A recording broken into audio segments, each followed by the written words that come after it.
Décima edición ya del ciclo de música antigua que se celebra en los claustros de Santo Domingo a partir del martes de la semana que viene y hasta el próximo día 10 de junio, con lo cual vamos a poder disfrutar de diferentes actividades de esta décima edición ya de música antigua, porque hablamos hoy con su precursora, con su organizadora, Lola González, que hoy la tenemos aquí en Jerez al Día, porque es que no solamente es que tenga su público, sino que es necesario recuperar los cimientos de la historia que forman parte de la ciudad, sin duda alguna.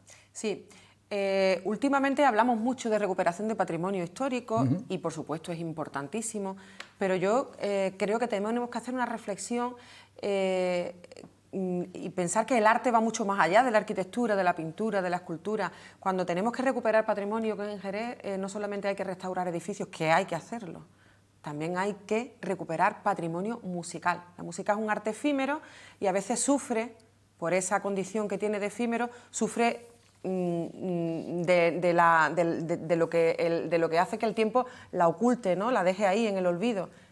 Entonces también forma parte de este afán de patrimonio la recuperación de la música antigua de nuestra ciudad. Mucha música antigua, legajos, partituras, información que ha llegado a tus manos. Estamos hablando de músicas que se han creado en Jerez, que se han interpretado en Jerez siglos atrás y que ha llegado a manos de Lola, y tú has tenido la necesidad imperiosa, yo diría que visceral, de decir, esto tengo yo que editarlo para que llegue a todo el mundo. Sí, cuando esto llega a mis manos, a mí pues se me produce, de repente me da un vuelco todo, porque para alguien cuyo principal interés, cuya principal dedicación es, además de la enseñanza, por supuesto, la música antigua, cuando tú recibes estos papeles y de repente te dicen, oye, mira, quiero enseñarte esto, quiero que lo estudies, y ves lo que es, y empiezas a investigar, y empiezas a tocarlo, y empiezas a transcribirlo, y te vas dando cuenta cada vez más de la maravilla que tienes en tus manos. Yo tenía la obligación de hacer este trabajo, o sea, no es que yo... no, es una obligación, es una responsabilidad y un compromiso que tuve que adquirir y del cual estoy pues muy contenta por lo que me ha aportado, por lo que me ha enseñado y por lo que me está haciendo disfrutar, claro. Sin duda alguna, porque además es que de casa le viene al galgo, tú eres profesora de yo música. Soy profesora de música desde hace mucho tiempo, yo soy profesora en el IES Padre Luis Coloma, que también está muy relacionado con la historia, ¿no? Sin y con duda. la historia de nuestra ciudad. Y bueno, pues al final la historia va cerrando círculos y aquí estamos. Y también soy profesora en un proyecto educativo y social que es Pequeño Orfeo, del que ya pues nosotros en concreto hemos hablado en algunas ocasiones. Llevar esa música clásica, ¿no? Sí. Música antigua, ¿por qué no decirlo? Sí, también.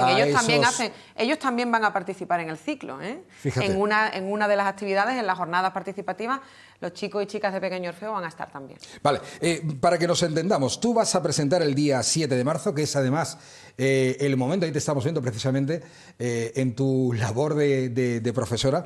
Eso es un ensayo precisamente de los pasillos para el Domingo de Ramos de Pedro de Castro que se han editado y que estrenamos. Ahí vemos pues a Antonio Barragán en la voz de bajo, Joan Cabero en la voz de tenor y José Carrión en la voz de alto. Además de Begoña Roche, profesora de fagot, tocando el fagot barroco, porque nosotros estamos trabajando con instrumentos históricos. Ahí, lógicamente, no, porque no teníamos el clave en ese momento, pero en el porque concierto... tú tocas el clave. Yo soy clavecinista, sí. En el concierto lo haremos, por supuesto, con el clave. Estamos ensayando en Musicri, que me gustaría luego hablar un poquito de Musicri, de su relación con el ciclo. Y bueno, pues voces magníficas para música magnífica y para un proyecto magnífico. Y Begoña Roche, que es profesora de fagot en el Conservatorio de Jerez. Fíjate que hemos hablado de la presentación de tu libro, de ese título tan extenso, tan técnico, porque es que además es que lo requiere así, sí. Porque no es información, digámoslo así, para aficionados, sino que... Bueno, también, ¿eh? Sí, ahora puede ser un acercamiento, ¿no? Ahora veremos de la dimensión que puede tener esta música y del aprovechamiento que se puede hacer de esta música, que no solo puede formar parte del repertorio de un concierto de música antigua en un ciclo, también puede formar parte dentro de cultos eclesiásticos, porque para eso estaba escrita, incluso cortejos procesionales.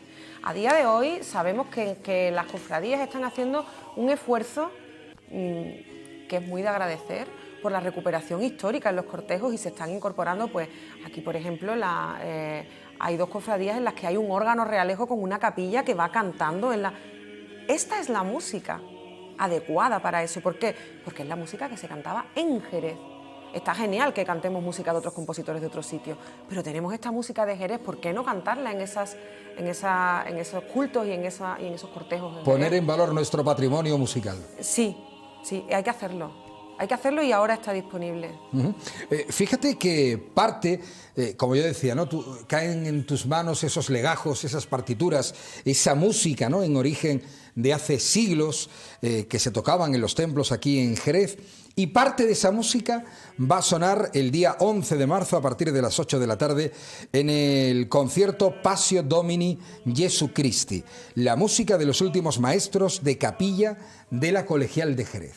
Es una aventura fascinante para Totalmente. que una vez que tengamos tu libro, ¿vale? Que nos metamos, digamos, en esa parte que es teórica en la práctica, ¿no? Sí. ¿Cómo suenan esos acordes? ¿Cómo una partitura con esas notas musicales nos va a llegar dentro y nos va a recuperar nuestros ancestros? Así es, porque el objetivo, bueno, esto tiene muchos objetivos, pero el principal es devolver la funcionalidad a la vida a esa música.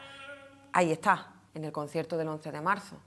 Es una música, la que se hacía aquí en Jerez, de una gran calidad. Los maestros de capilla pasaban unas pruebas durísimas y eran músicos con una formación, con un trabajo serio de una enorme profundidad y trascendencia. Dime algún músico que tú, al conocerlo a través de su partitura, de su trabajo, te haya llegado más. ¿De los que hemos trabajado sí. aquí? Pues mira... ¿O con el que te sientas tú más identificada? No, en cuanto a la calidad musical, no podría decantarme por ninguno, porque todos tienen una calidad enorme musical. Pero cada una de las 3 personas de la capilla de los 3 compositores de la capilla que vamos a traer al concierto del 11 de marzo, porque va a haber una obra de 1692 de Salvador García, que esa no está en el libro, porque el objetivo del libro es editar la música que estaba en la colección particular, no la que está en el archivo. Pero sí la hemos editado para interpretarla, no la hemos insertado en el libro, pero es la que está sonando ahí, de hecho. No, esa que está sonando son los pasillos de Pedro de Castro, perdón. Hay un motete, una lección de difuntos a 4 de Salvador García, que fue maestro de capilla en el siglo XVII y principios del siglo XVIII, que me parece una polifonía de una altura increíble, de una espiritualidad. Nos traslada a un universo de serenidad y a pesar de ser una lección de difuntos, ¿no? Nos ofrece una visión de la... Es que era lo suyo. Sí, nos ofrece una visión esperanzadora y pacificadora del tránsito al más allá.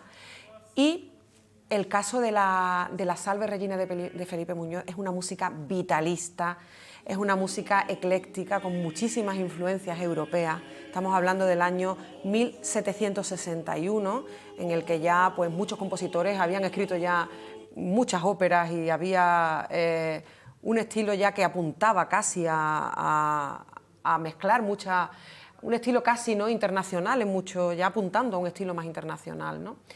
Pero en cambio, a mí, la obra con la que me quedo, y por eso titulamos este concierto así, es Los pasillos del Domingo de Ramos de Pedro de Castro. Pasillos, al fin y al cabo, es como lo mismo que decir pasión. ¿Qué son los pasillos de Pedro de Castro? Una pasión sobre el Evangelio de San Mateo. Estamos acostumbrados a escuchar la pasión según San Mateo de Bach, la pasión según San Juan de Bach. Esto es otra historia.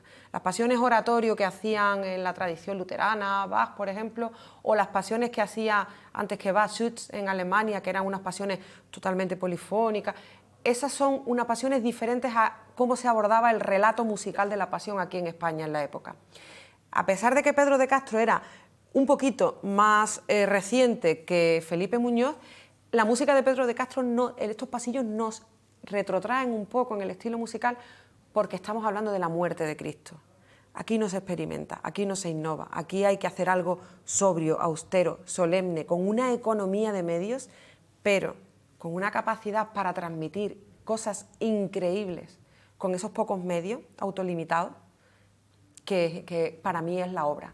Porque además en esta obra pues se va a mezclar canto llano de un pasionario de 1500, no recuerdo exactamente el año, pero creo que es 1587, que ese sí está aquí en el archivo diocesano, histórico diocesano de Jerez, que era el canto gregoriano que se tomaba como base para hacer estos pasillos que hizo Pedro de Castro.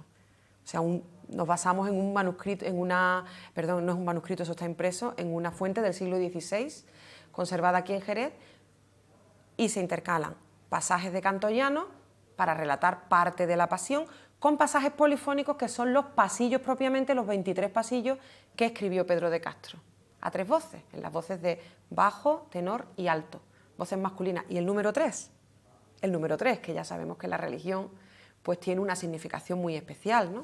No es casual. Bueno, bucear contigo en la historia de la música antigua de nuestra ciudad es absolutamente fascinante, pero aunque la noche de los tiempos se nos pierde, también se nos pierde el tiempo muy limitado aquí en televisión. Cerramos el ciclo recordando que el día 10 de junio tiene lugar el concierto en el nombre de Bach. Conciertos para solistas y orquesta de Bach y también de su hijo Carl Philipp Emanuel Bach, ¿no? Sí. Ese será ya el culmen. El culmen. Hay que terminar el 10º ciclo, la 10ª edición, por todo lo alto. Decir en música antigua todo lo alto, creo que nadie puede discutir qué es decir Bach. Sin duda. Y si Bach es maravilloso, pues su hijo Carl Philipp pues también lo es. Hay que terminar así el ciclo. Pues si te parece, te vienes otro día y nos cuentas cómo marcha el ciclo, porque claro, es que indagar aquí, es que solo rascamos un poco la superficie de todo lo que tú has averiguado, de ese estudio, que además, ¿cuánto tiempo te ha llevado para publicar el libro? Pues he trabajado muy a marcha forzada, pero bastante tiempo, aunque tampoco tanto si estos manuscritos caen en mis manos a principios de junio. O sea, ha sido rapidísimo. Ha sido un verano de no has tenido 18 tiempo. Horas al día de trabajo, no sé, muchos días. Una mujer muy atareada, en mucho fin. Trabajo. Pues seguro que el público te lo va a agradecer. Sí, bueno, invitar aquí a todo el mundo a la presentación del libro, en el que podremos hablar también un poco más del repertorio del concierto, que es el 7 de marzo a las 8 en los claustros. Quien quiera información también sobre reserva de donativos y demás, en el 635 18 10 14 o en la Luna Nueva, Prieto Música y Musicri Centro de Estudios Musicales.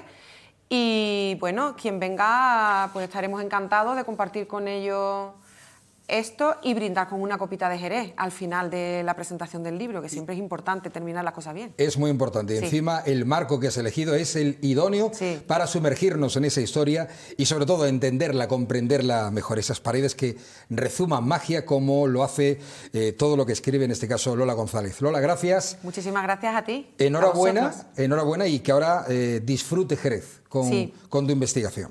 Ojalá, muchas gracias. Bueno, no sé si Pablo Milanés sería un buen aficionado a la música de Johann Sebastian Bach o de su hijo, pero sí que nos quedó el legado, el de Pablo Milanés. Fíjense, hablando de música, hoy aquí en Jerez al Día hay un homenaje. Eternamente Pablo, el próximo día 18 de marzo en la Sala Paul. De este homenaje les hablaremos a vuelta de publicidad aquí en Jerez al Día.